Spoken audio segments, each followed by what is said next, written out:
You got a thing in your butt. I'm pregnant.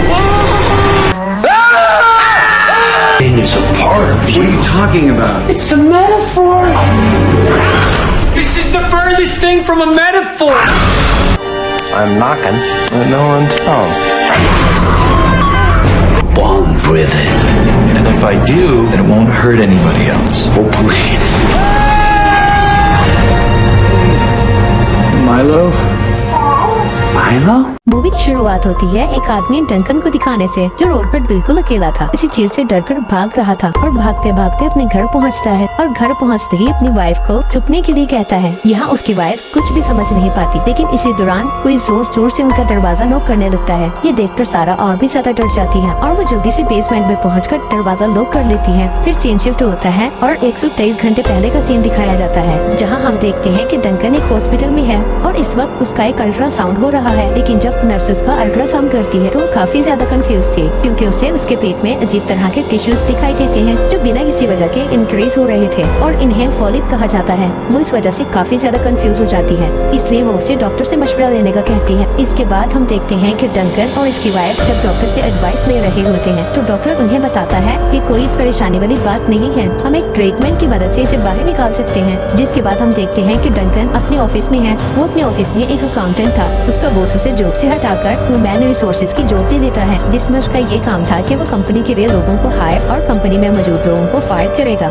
इस सब के चलते वो काफी ज्यादा स्ट्रेस में था। इस दौरान उसकी मुलाकात एलिस्टर नाम के एक आदमी से होती है जो उसके साथ ही काम करने वाला था। फिर डंकन की घर का सीन दिखाया जाता है, जहाँ उसकी मॉम उसके स्ट्रेस को लेकर उसे एक डॉक्टर से मिलवाती है। लेकिन जहाँ हम देखते हैं कि डंकन जब उस डॉक्टर से बात कर रहा होता है तो उसे रिलीफ मिलने की बजाय वो और भी ज्यादा स्ट्रेस में चला जाता है। फिर हम देखते हैं कि डंकन के पास उसके कोलीग एलिस्टर की कॉल आती है और वो उसे कहता है कि मुझे तुम्हारे कंप्यूटर की जरूरत थी, जब मैं उसे यूज कर रहा था इस दौरान मुझसे तुम्हारी एक बहुत ही इम्पोर्टेंट फाइल डिलीट हो गई है। ये सुनने के बाद वो काफी ज्यादा परेशान हो जाता है, क्योंकि वो इस फाइल को पिछले 1 साल से तैयार कर रहा था। फिर हमें डंकन के वॉशरूम का सीन दिखाया जाता है, जहाँ हम देखते हैं कि इस दौरान उसे काफी ज्यादा पेन हो रहा था। उसकी वाइफ उसे पूछने की कोशिश करती है, लेकिन वो अपनी वाइफ से कहता है कि मैं ठीक हूँ, तुम जाकर रेस्ट करो। इसकी वाइफ कान में ब्लूटूथ लगाकर और स्लीपिंग पिल्स लेकर सो जाती है, जिसके चलते उसे डंकन की कोई भी आवाज सुनाई नहीं देती और वो इस दौरान काफी चिल्लाता है। फिर वो अचानक से बेहोश हो जाता है। तभी उसकी बॉडी से एक छोटी सी चीज निकलकर बाहर आती है और डंकन के ऑफिस चली जाती है और वहाँ पहुँचने के बाद डंकन के कोलीग पर अटैक कर देती है और उसे बहुत ही बेरहमी से मार देती है। फिर वो चीज वापस आकर डंकन की बॉडी में एंटर हो जाती है। लेकिन सुबह जब डंकन को होश आता है तो वो टीवी में न्यूज देखता है कि उसका कोलीग मारा जा चुका है।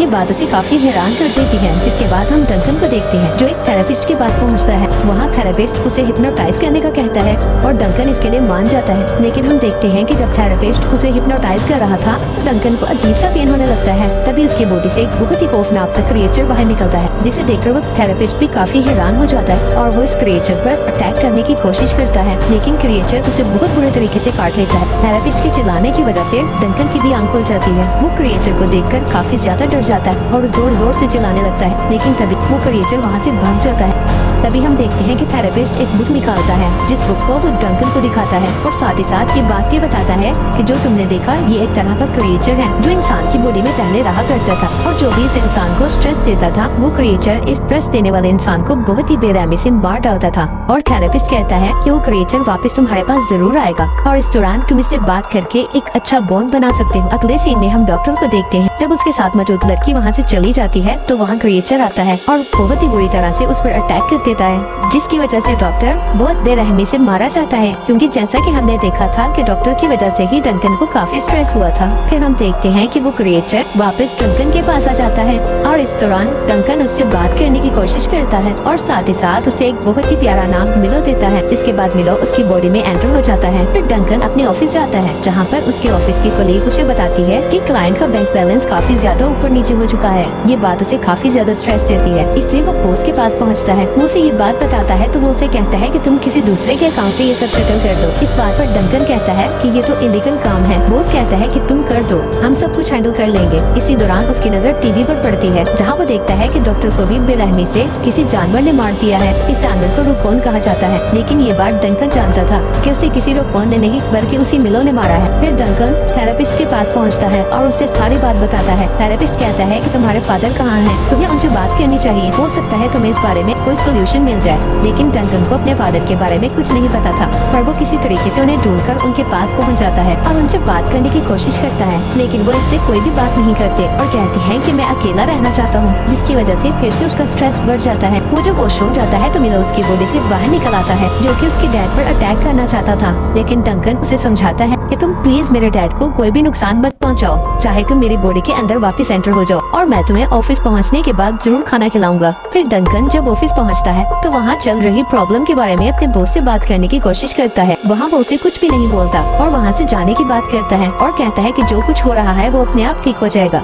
ये बात सुनने के बाद वो और भी ज्यादा परेशान हो जाता है, जिसकी वजह से मिलो वहाँ फिर से आ जाता है और उसके बॉस पर अटैक कर देता है। इस बात से डंकन काफी ज्यादा घबरा जाता है और भागता हुआ नीचे पहुँचता है। तो उसके पहुँचने से पहले ही मिलो उसके बॉस को बहुत बेरहमी से मार चुका था। ये सब देखकर वो काफी ज्यादा घबरा जाता है और जल्दी से अपने घर पहुँचता है और अपनी वाइफ को बताता है कि हमारी सारी सेविंग्स बर्बाद हो चुकी हैं। और उसकी वाइफ उसे बताती है कि मैं प्रेग्नेंट हूँ और ये बात सुनने के बाद वो काफी खुश होता है। लेकिन कहीं न कहीं वो काफी ज्यादा घबरा रहा था, क्योंकि उसे डर था कि अगर मिलो को ये बात पता चल गई तो वो कहीं उसके बच्चे को नुकसान ना पहुंचाए। इस वजह से परेशान होकर वो अपना घर छोड़कर वहाँ से चला जाता है। फिर हम देखते हैं कि डंकन मिलो को अपने बच्चे की तरह ट्रीट कर रहा है और उसे खाना खिलाने की कोशिश करता है, लेकिन उसे कुछ भी पसंद नहीं आता। उसी दौरान उसे एक मैसेज आता है। उसकी वाइफ और उसकी फैमिली ने मिलकर एक पार्टी रखी है, जिसके बाद डंकन अपने फादर को कॉल करता है और कहता है कि मैं परेशानी में हूँ, मुझे आपकी मदद चाहिए, और वो उन्हें थेरेपिस्ट के पास मिलने के लिए बुलाता है। जहाँ पर डंकन अपने फादर से जब कुछ सवाल पूछने की कोशिश करता है तो वो कहते हैं कि मैंने तुम्हें सिर्फ मिलने के लिए कहा था, मैंने ये नहीं कहा था कि मैं तुम्हारे किसी सवाल का जवाब दूंगा। यहाँ पर डंकन उस क्रिएचर से रिलेटेड हो रही प्रॉब्लम्स के बारे में अपने डैड से जानने की कोशिश करता है, लेकिन वो उसे कुछ नहीं बताते। फिर वो दोनों दर्द से जमीन पर गिर जाते हैं और दोनों की बॉडी से वो क्रिएचर बाहर निकलते हैं। यहाँ हम देखते हैं कि रॉजर की बॉडी से जो क्रिएचर निकला था वो काफी कमजोर था और इसी मौके का फायदा उठाकर डंकन की बॉडी से निकला हुआ क्रिएचर उस पर बहुत बुरी तरह से अटैक करने लगता है। क्योंकि वो इस क्रिएचर पर अटैक कर रहा था तो उसका असर रोजर पर भी हो रहा था। तभी हम देखते हैं कि मिलो जब उस क्रिएचर को मार रहा था तो इस दौरान रोजर ये बात कहता है कि सारा प्रेग्नेंट है, मैं इस बात से बहुत खुश हूँ, तुम्हें इसका ध्यान रखना चाहिए। और ये बात सुनते ही मिलो सारा की तरफ भागने लगता है और इस बात पर थेरेपिस्ट कहता है कि मैं तुम्हारे डैड का ख्याल रखूंगा, तुम जाओ और सारा को बचाओ। इसके बाद हम डंकन को रोड पर भागते हुए देखते हैं और ये वही सीन था जो हमें मूवी के स्टार्ट में दिखाया गया था। डंकन भागते हुए घर पहुँचता है और अपनी वाइफ को बेसमेंट में छुपने का कहता है। पहले तो वो इसकी बात नहीं सुनती, लेकिन डंकन के फोर्स करने पर वो बेसमेंट में चली जाती है। तभी मिलो दरवाजा तोड़कर घर के अंदर आ जाता है। हालांकि इस दौरान डंकन उसे समझाने की कोशिश करता है कि मेरी वाइफ यहाँ नहीं है, लेकिन मिलो जब उसकी आवाज सुनता है तो वो समझ आता है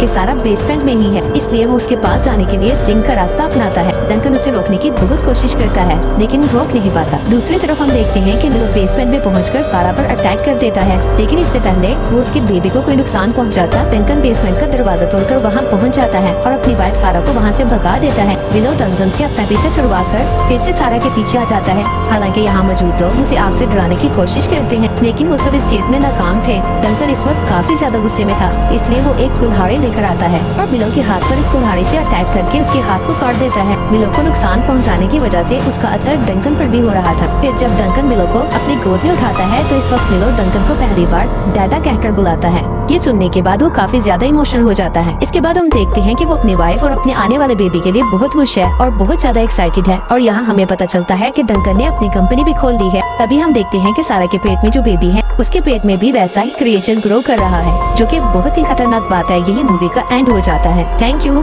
फॉर वॉचिंग।